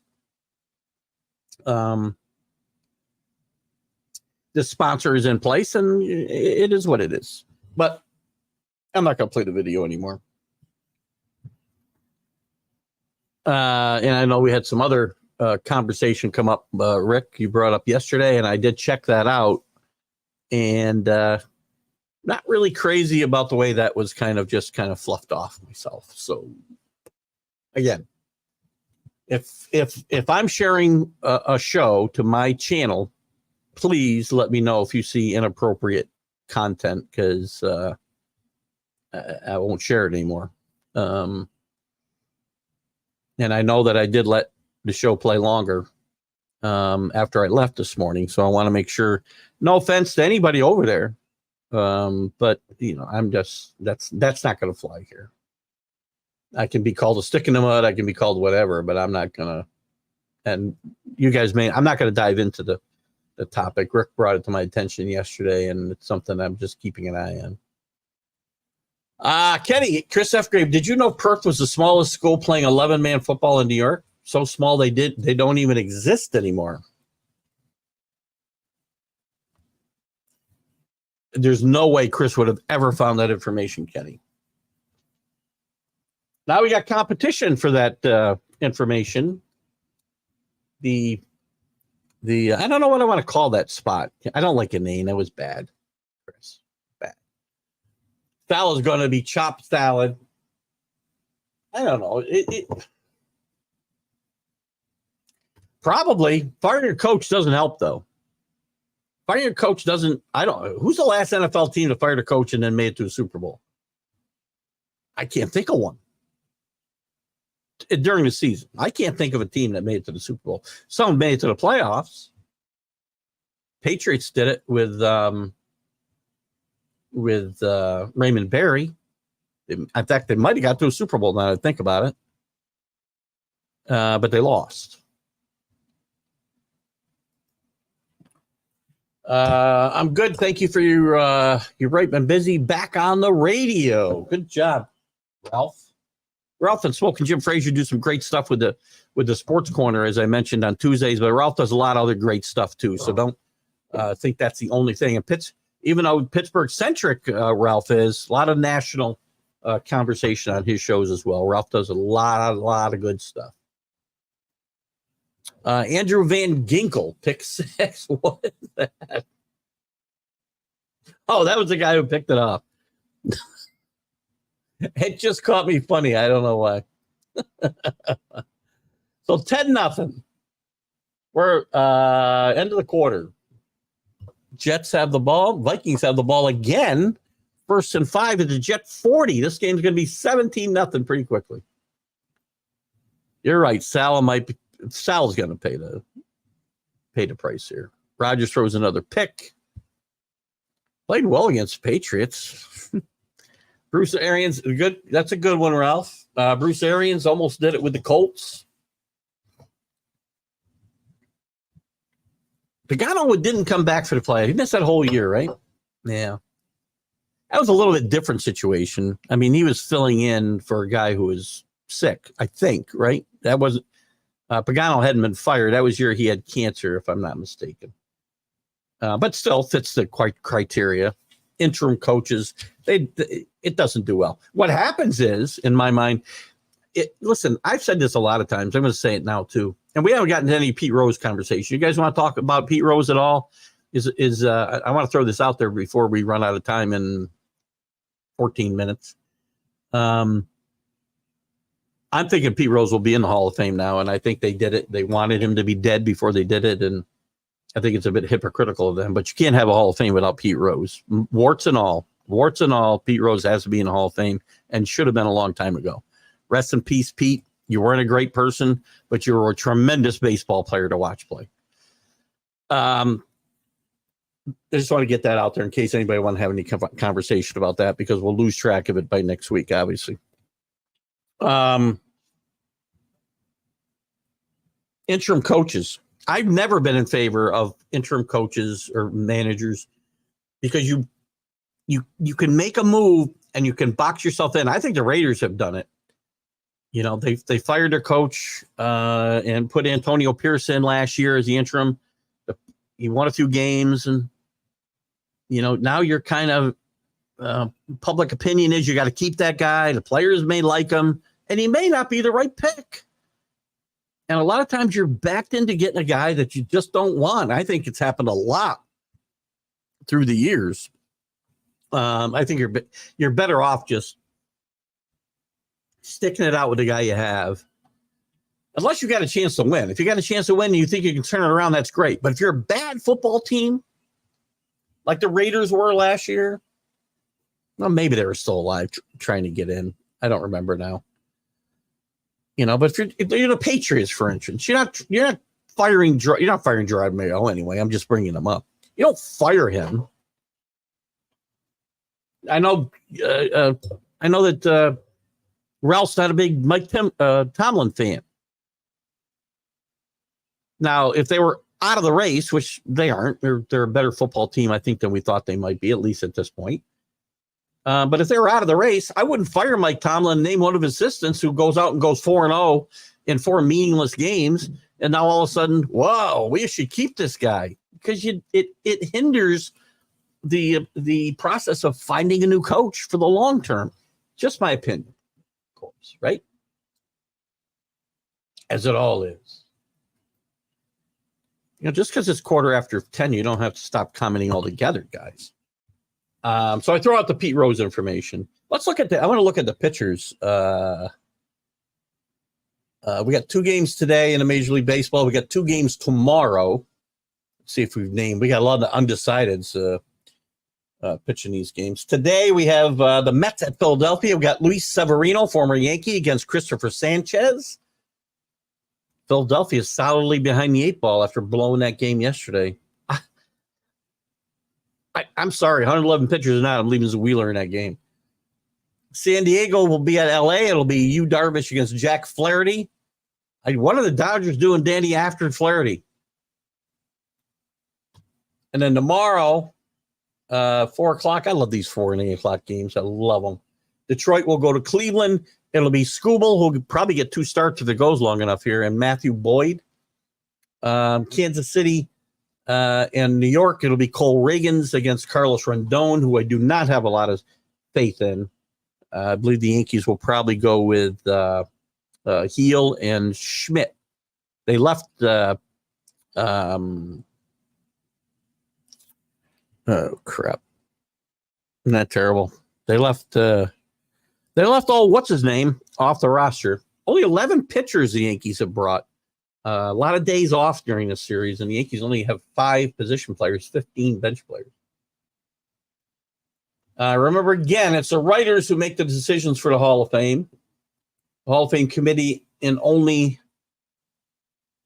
here's the thing, though. If the writers Hall of Fame committee and only it for the pomp and dinner, if the writers voted Ryan Klesko in the Hall of Fame, the Hall of Fame would respond with, "Ladies and gentlemen, Ryan Klesko."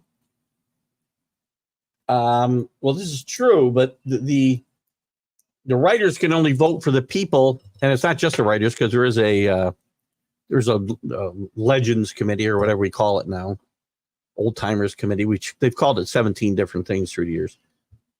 The writers can only vote for who the Hall of Fame says can be voted on. The Hall of Fame and Major League Baseball are not affiliated in any way. But the Hall of Fame has a rule that they put in when Pete Rose was banned, that anybody on the permanently ineligible list for Major League Baseball cannot be on the list to be voted for the Hall of Fame. Now, it's very interesting if they did this overturn that rule. Now, anybody can vote on it. Major League Baseball would have nothing to say, by the way. So Pete Rose's continued politicking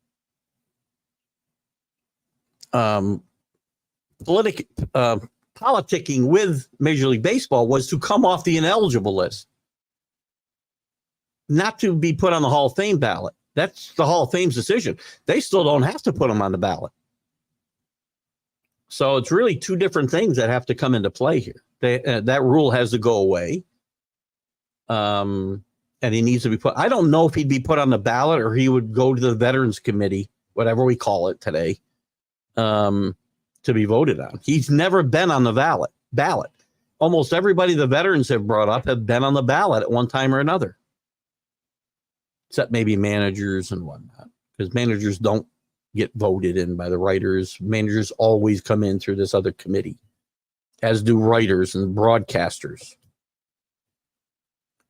It's a very sticky situation. Rose was just like all great players, arrogant. They need that attitude to play at the highest level. Guarantee, I agreed, but it's not his arrogance that's kept him out of the Hall of Fame. It's his betting on baseball, betting on Reds games in general. And he never truly, he did admit he did it. He never really apologized. He said, I bet on my team to win always, never to lose. It's not true. It's not true. When you don't bet on your team, you only bet on them to win. Every time you don't bet on them, you're betting on them to lose. And you do affect the play on the game. And again, I'm saying all this saying Pete Rose belongs in the Hall of Fame.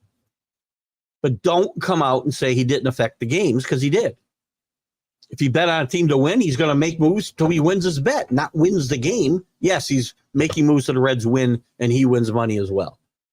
But if his bet is lost because it's 9-1 or whatever, I mean, he'll make decisions. He could make decisions in today's game that could affect what he's going to bet tomorrow, which in turn will affect the Reds' outcome tomorrow and the Mets' outcome for days or weeks after that, depending on what plays out. So you can't just say he had no effect on the outcome of the games, because he was managing the teams, making pitching decisions, some of them with bets in mind today, some of them with bets in line down the road. That affects the play of the game, and also certainly puts a gray area at a minimum about whether you ever bet against your team. Technically, he did not bet against his team. Or literally, he did not bet against his team. Technically, he may have, with decisions he made in games he may have bet on or did not bet on. Anyway, he belongs in the Hall of Fame. You cannot have a Hall of Fame without the hit leader being there. He's one of the most exciting players. Love him or hate him as a player, one of the most exciting guys to watch play baseball ever. Played the game the way it was meant to be played. People call him selfish, whatever. He played on winners almost everywhere he went. Left the Reds, turned the Phillies into winners because he changed the attitude. Mike Schmidt will tell you that team was loaded with talent. Pete Rose came in there and changed the attitude of that whole team. Agreed. Bonds and Mays were great players, but if you went out for a beer with them, you'd find yourself saying, all right, that's it. I'm out of here. Well, that's a good one, actually. Great to have Billy back today, right? Working his way for that itch award. I'd like to know how he found that game, that Raider game from 2 years ago. Raider Patriots game. Well done, Billy. Everybody's done a great job today. What did I leave you guys with today? Let's see. What's the score of the game before we go? Anything else new going on? They're driving 2nd and 9 at the 35. Oh, that's a Jet. Sorry. Jets have the ball now, going the other way. I wouldn't count the Jets out of this game just yet. Jets are still a good football team. Sometimes you got to get it ready. You know, you got to get it. The problem with no spring training, no summer training camp is you get all this crappy football for 4 weeks. Up and down, up and down, up and down, except for a handful of teams that surprise us and maybe take advantage of other teams' lack of preparation. Vikings make a dumb mistake. Proud of your stance on the commercials. You can roll past the betting site, but don't appreciate I don't. And again, I'm not going to, I'm going to do what I can to help with the, it's all about, again, I'm not in this to make money. I'm in this to have fun. And when it stops being fun and being a job where I feel like I had to make money, I'll stop doing it probably. if money comes, if I'm having a lot of fun and money comes my way, well, that's great. I don't need the money. Everybody can take the money. I mean, don't get me wrong. But I don't go out of my way.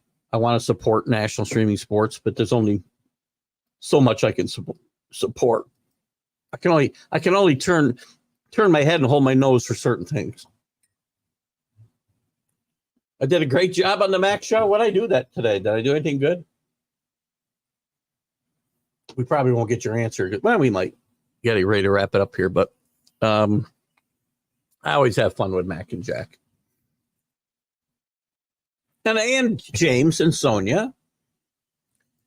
We had Byron Williams. Check out our interview, by the way, with Byron Williams, who was very prevalent on national streaming sports for a while, him and Jim Jeffcoat. We might get Jim on here in a couple weeks. Check out the Byron Williams interview from One-on-One with Keith Engle from Friday. We got into a lot of topics, his career, but a lot of his work with the NFL Players Association. And we talked about some allegations that a couple former players that have been on my show have talked about regarding feeling left behind by the Players Association. So you have a great win as well. Potatoes to go with that beer and sports. Chicken wings I prefer, but maybe we'll throw some potatoes in there. Kenny getting me the 5-minute warning, which is now 4. We're doing a good job of winding down here at the end the last few weeks. So you guys, listen, you guys, and I joke around a lot. We joke around a lot on the chat. Anybody ever wants to get in our TGI Sports Talk chat, again, just drop me a line and I'll add you to it. You're certainly more than welcome. Denny has been a welcome addition to that. We do a lot of joking around. I joke with Kenny and Rick and Billy and Danny now about being the itch of the year. But it's all fun. I have a lot of fun with this banter and our disagreements. If we all sat here and just saying kumbaya and we all got along, or I shouldn't say we all do get along, but we all had the same opinion, well, what the hell would we talk about for 2 hours or 11 hours over the course of a week? So I appreciate your guys' opinions. I appreciate everything. And before I go, we got time for this quick. I know Danny loved this, or somebody did. Mac did this for me, and it just cracks me up. So check this out before we wrap it up. Keith Engle, the guy with the sports talk show. On the internet, he's the guy that we all know.